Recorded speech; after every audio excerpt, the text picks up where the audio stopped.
अस्सलाम वालेकुम स्टूडेंट्स, आज हम 10th क्लास के उर्दू के 9th लेक्चर का आगाज़ करेंगे चैप्टर नंबर 3 मिर्ज़ा मोहम्मद सईद से।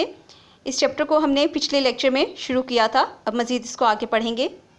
मायने आप सब पेंसिल से लिख लीजिए किताब पर।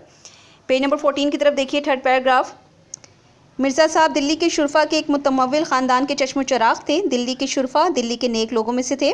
मुतमव्विल खुशहाल, चश्मो चराग़ बेटे या औलाद। तिराहा बैरम खान से आगे बढ़कर एक रास्ता सीधे हाथ को मुड़ जाता है। इसी के नुक्कर पर कोने पर मिर्ज़ा साहब का बाई मकान था, बाप दादा का मकान था।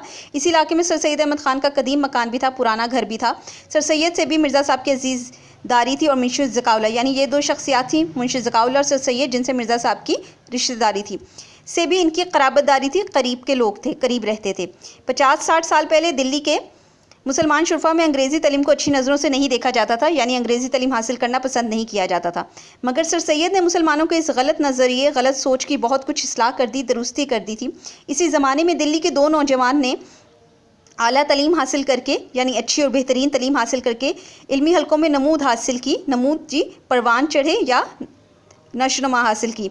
एक प्रोफेसर मुश्ताक अहमद ज़ाहिदी थे और दूसरे प्रोफेसर मिर्ज़ा मोहम्मद सईद। मिर्ज़ा साहब ने इस सदी के आगाज़ में, यानी 100 साल के शुरू में लाहौर के गवर्नमेंट कॉलेज में तालीम हासिल की। इनके उस्तादों में इल्लामा इकबाल भी थे। लाहौर के गवर्नमेंट कॉलेज में तालीम हासिल की, इनके उस्तादों में इल्लामा इकबाल भी थे, जिनसे उनके मुखलिसाना ताल्लुकात आखिरी दम तक कायम रहे, यानी जब तक इल्लामा इकबाल ज़िंदा रहे ताल्लुकात कायम रहे।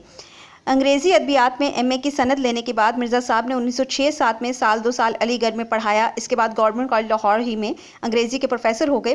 पंजाब के बेशतर अक्सर आला ओहदेदार मिर्ज़ा साहब के शागिर्द थे, यानी जो बड़े रुतबों पर फाइज थे वो इनके शागिर्द थे। पतरस बुखारी और इम्तियाज़ अली ताज ने भी मिर्ज़ा साहब से इक्तिसाब इल्म किया, यानी इल्म हासिल किया। बाद में पतरस खुद अंग्रेज़ी के प्रोफेसर हो गए, मगर अपनी गैर मामूली काबिलियत और जहानत के बावजूद मिर्ज़ा साहब की इल्मियत के आगे अपने आप को हेठ समझते थे, यानी ख़ुद भी बहुत काबिल, बहुत ज़हीन इंसान थे, लेकिन जब अपनी उस्ताद की बात आती थी तो उनके इल्म के सामने अपने आप को कमतर समझते थे। मैंने बहुत बार पतरस को मिर्ज़ा साहब की खिदमत में हाजिर होते देखा है।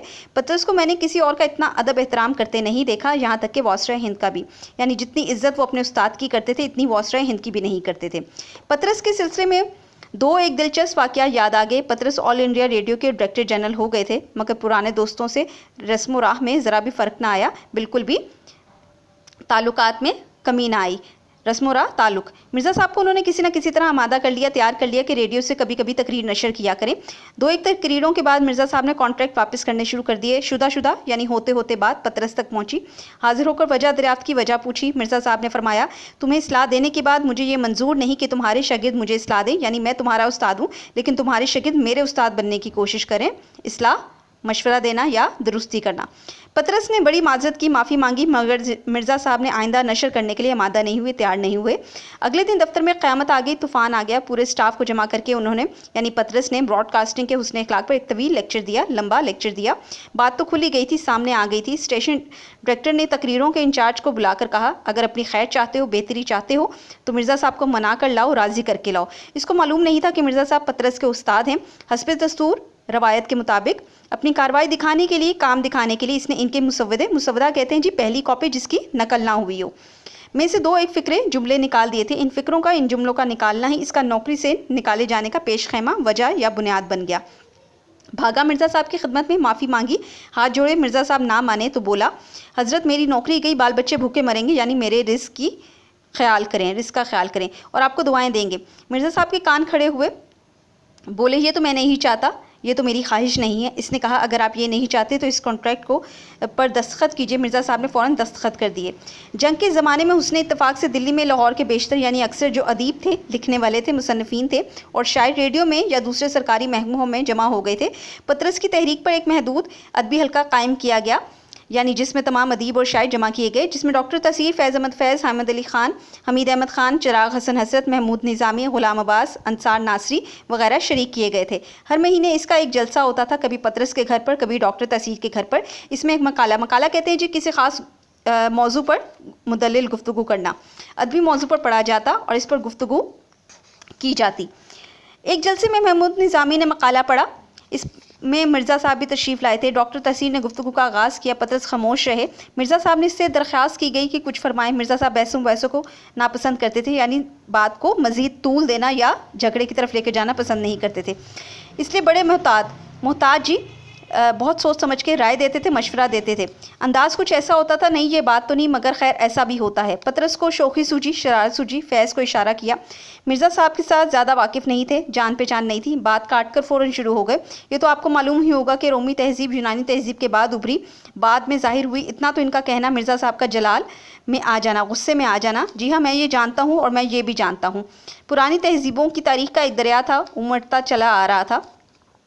इसी तरह मुझे भी अंदाज़ा हुआ कि मिर्ज़ा साहब के सीने में इल्म की कितनी दौलत यानी कितनी वुसअत और कितना ज़्यादा इल्म उनके पास मौजूद है। फैज़ पेशेमानी से शर्मिंदा होकर बार बार मिर्ज़ा साहब की तरफ देखते थे। पतरस दिल ही दिल में हंस रहे थे कि इसे कहते हैं इनका समुंदर, इसे कहते हैं कि इल्म आपके सीने में मौजूद होना। हम सब दम बखुद साकित बैठे, यानी बिल्कुल खामोशी के साथ मिर्ज़ा साहब को आंखें फाड़े देख रहे थे, आंखें खोल खोल के देख रहे थे। पतरस ने मिर्ज़ा साहब के जलाल को, गुस्से को ख़त्म करने के लिए फ़ौरन चाय का सामान रखवाना शुरू कर दिया और खुदा खुदा करके, अल्लाह अल्लाह करके मिर्ज़ा साहब का जलाल रफ़ा हुआ, गुस्सा ख़त्म हुआ। मिर्ज़ा साहब घंटों मुताला करते थे, उनके कुतुब खाने में हर इल्म की किताब मौजूद थी। मुलाजमत दर्स व तदरीस ही की थी, यानी पढ़ाने की थी, इसलिए नई से नई किताब पढ़ते रहते थे। फरमाते थे अगर मैं इतना मुताला ना करूँ, अगर मैं किताब को इतना ज़्यादा ना पढ़ूँ तो अंग्रेज़ प्रोफेसरों के सामने ठहर कैसे सकता हूँ, कैसे जम सकता हूँ, उनका सामना कैसे कर सकता हूँ। पेंशन लेने के बाद भी उनका वाहिद मशगला यानी शौक़ क्या था? किताबें पढ़ना।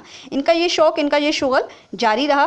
पेंशन का बड़ा हिस्सा यानी रिटायरमेंट के बाद जो उन्हें माहाना रकम मिलती थी, वो ज़्यादातर वो किताबें ख़रीदने में सर्फ कर देते थे।